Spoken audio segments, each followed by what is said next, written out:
అందరికీ నమస్కారం. నా పేరు డాక్టర్ ఆర్‌బి సుధా. ఇప్పుడు మనం మాట్లాడుకోబోయేది శని గోచారం గురించి.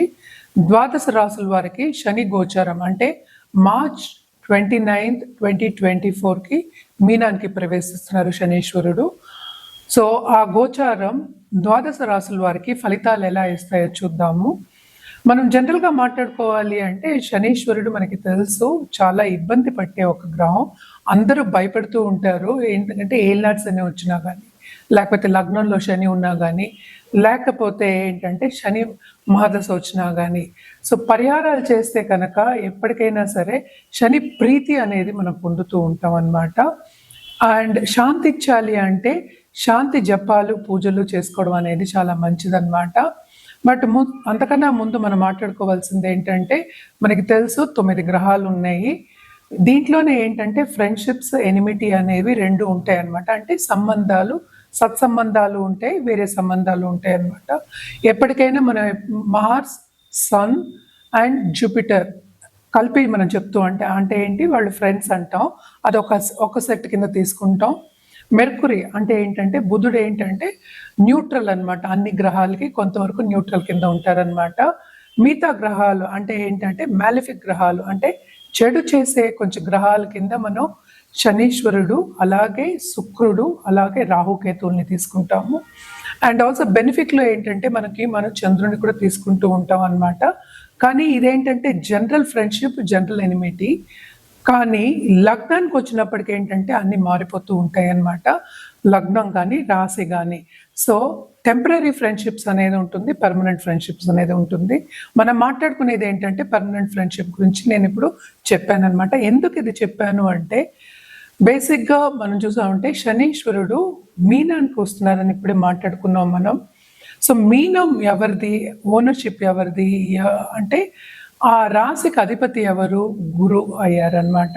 సో, గురువుకి ఏంటంటే ఈయన శనీశ్వరుడు ఎలా ఆ ఇంట్లో ఎలా ఉంటారు అనేది ఏంటంటే ఆయన ఎనిమియా, లేకపోతే మనకి ఫ్రెండా, లేకపోతే న్యూట్రలా, లేకపోతే ఏంటంటే మనకి ఎలాగా ఆ ఇంట్లో ఎలా ఆ భావంలో ఆ రాశిలో ఎలా ఆయన ప్రవర్తిస్తాడు అనేది మనం మాట్లాడుకోవడానికి మనం ఫ్రెండ్షిప్స్ గురించి ఇప్పుడు మాట్లాడుకుందాము. జనరల్గా మనం చూసాము అంటే ఎక్కువ మనం శనీశ్వరుడికి, జూపిటర్కి మనం కొంచెం ఆపోజిషన్ అనేది చెప్పుకుంటూ ఉంటాం అన్నమాట. ఎనిమిటీ ఉంటుందనే చెప్పుకుంటాం. కానీ ఏంటంటే మనం ఇందాక మాట్లాడుకున్నట్టు ఫ్రెండ్షిప్ గురించి మాట్లాడుకున్నాం కదా, గ్రహ ఫ్రెండ్షిప్ గురించి. సో, జనరల్గా అయితే జూపిటర్కి శని ఏంటంటే న్యూట్రల్ కిందే మనం తీసుకుంటాం. అంటే ఏంటంటే అటు మరీ చెడు చేరు, అటు మరీ మంచి చేరు అనమాట. న్యూట్రల్ గ్రహం మధ్యస్థంగా ఉండిపోతారు అని చెప్పుకోవడం అనమాట. అదొకటి కాకుండాను శనీశ్వరుడు మూమెంట్ అంటే ఏంటి, ఇప్పుడు ఏలినాడ్స్ అని మనం చూసాము అంటే కుంభం అంటే మనకి శనీశ్వరుడు ఓన్ హౌస్ అనమాట. ఓన్ హౌస్ నుంచి ఇంకో ఇంటికి వెళ్తున్నారు కనుక ఈ ట్రాన్సిట్ కూడా, ఈ గోచారం కూడా కొంచెం డిఫికల్ట్ ట్రాన్సిట్స్ అనమాట. అండ్ ఆల్సో మనం చూసాము అంటే మీనానికి లాస్ట్ ఇయరే ఏలినాడ్స్ అని అనేది మొదలైంది. ఇప్పుడు మీనానికి వెళ్తే శనీశ్వరుడు మీనానికి వెళ్ళినప్పుడు మనకి మేషరాశి వాళ్ళకు కూడా ఏలినాడ్స్ అని అనేది ఉంటుందన్నమాట. సో, ఏ ఏ రాశికి ఏలినాడ్స్ అని ఉంటుందనేది చూద్దాము. ఇప్పుడు మనం చూసాము అంటే కుంభానికి ఏలినాడ్స్ అని లాస్ట్ ఘట్టం, లాస్ట్ 2.5 years. అలాగే మీనానికి మెయిన్ ఘట్టం సెకండ్ 2.5 years. అలాగే మేషానికి ఫస్ట్ 2.5 years ఏలినాడ్స్ అని ఉందన్నమాట. మనం ఫ్రెండ్షిప్స్ దీనికే మాట్లాడుకున్నాం. ఎందుకంటే ఒక్క గ్రహం గురించి మనం మాట్లాడుకున్నప్పుడు అన్ని గ్రహాలు మనం చూసి మొత్తం జాతకం చూసినప్పుడే మనం కరెక్ట్ రెమిడియల్ మెషర్స్ కూడా మనం చెప్పడం, పరిహారం చెప్పడం అనేది జరుగుతుంది. చాలామంది కమెంట్ కూడా చేస్తున్నారు. అంటే ఏంటి, ఇంగ్లీష్ వద్దు తెలుగులో చెప్పండి అనేది. అస్ట్రాలజీ అనేది యూనివర్సల్ లాంగ్వేజ్. అంటే ఇంగ్లీష్లో ఏంటి అస్ట్రాలజీ చెప్పలేమా, సాంస్క్రిట్లో మాట్లాడడం అనుకోండి. ఎందుకంటే అస్ట్రాలజీ అంతా ఉన్నది ఏంటి, ఫస్ట్ సాంస్క్రిటే. సాంస్క్రిట్లో మాట్లాడితే ఎవరికి అర్థం అవుతుంది, ఎవరికీ అర్థం కాదు. ఇవి ఇలాగ ఇంగ్లీషు తెలుగు మిక్స్ చేసి చెప్పడం ఏంటంటే వైడర్ ఆడియన్స్కి మనం చెప్తున్నాం. సో, అన్నెసెసరీ కమెంట్స్ చేయకుండా, అంటే బేవర్స్గా కూర్చుని ఏం పనిలేని వాళ్ళు ఇలా కమెంట్లు చేయడం అనేది కరెక్ట్ కాదు. ఎవరి పద్ధతి వాళ్ళది. మీకు ఇష్టం ఉంటే చూడాలి, లేకపోతే పక్కకి వెళ్ళిపోవాలి. అనవసరమైన కమెంట్లు వద్దు. చాలా మంది కమెంట్ చేస్తున్నారు ఇంగ్లీష్ వద్దని. అంటే ఏంటి, తెలుగులో చెప్తేనే అది అస్ట్రాలజీయా లేకపోతే కాదా? అంటే ఇంగ్లీష్ అస్ట్రాలజీ ఉంది, అలా అయితే సాంస్క్రిట్లో చెప్తారు, హిందీలో చెప్తారు, అన్ని లాంగ్వేజెస్లోనూ చెప్తారు. మనం తెలుగులో చెప్తున్నాం కనుక ఇప్పుడు యాక్చువల్గా ఇప్పుడున్న జనరేషన్కి చాలా మటుకు తెలుగు పదాలు, చాలా పదాలు వాళ్ళకి తెలియవు. సో దాని గురించి మేమేంటంటే కలపడం చేసి చెప్పడం అనేది జరుగుతుంది. స్వచ్ఛంగా తెలుగులో మాట్లాడాలి అంటే ఎవ్వరూ మాట్లాడలేరు, కొంతవరకు మాట్లాడతారు. సో అనవసరమైన కమెంట్లు పెట్టకుండా ఉండడం మంచిది. అదొక రెమెడీ కిందే మీరు తీసుకోండి. ఎందుకంటే నెగటివ్ ఎప్పుడు మీరు ఏది చెప్పారంటే ఆ నెగటివ్ మీకే తగులుతుంది, కొంచెం జాగ్రత్త. సో ఈ శనికి పరిహారాలు చేయాలి అంటే కనుక శనీశ్వరుడికి ఎప్పటికైనా ప్రీతి ఏంటంటే సర్వీస్ అంటే చాలా ఇష్టం. సో ఎప్పటికైనా సరే వృద్ధులకు కానీ, లేకపోతే వికలాంగులకు కానీ, లేకపోతే అనిమల్స్ అనుకోండి, అనిమల్స్ కానీ సర్వీస్ చేస్తే కనుక తప్పక వాళ్ళు శని ప్రీతి అనేది పొందుతారు.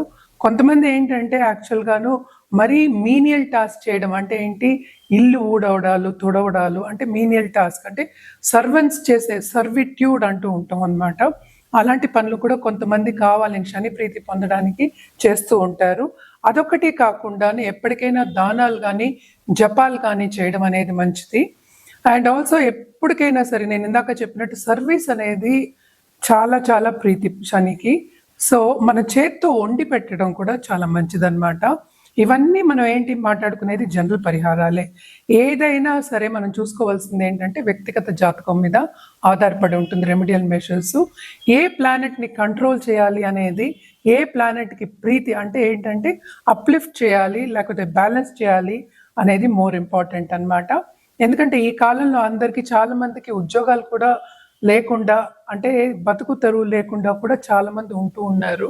సో వీళ్ళందరికీ ఏంటంటే ఫస్ట్ జాతకం అనేది చూడాలి. మనం మాట్లాడుకునేది ఒక రాశి వారిగా మనం మాట్లాడుకుంటున్నాము, అది కూడా ఒక్క గ్రహం గురించి మాట్లాడుకుంటున్నాము. గుర్తుపెట్టుకోండి, ఇది మొత్తం అంతా మీరు విన్నారంటే మీకు క్లారిటీగా అన్నీ తెలుస్తాయి.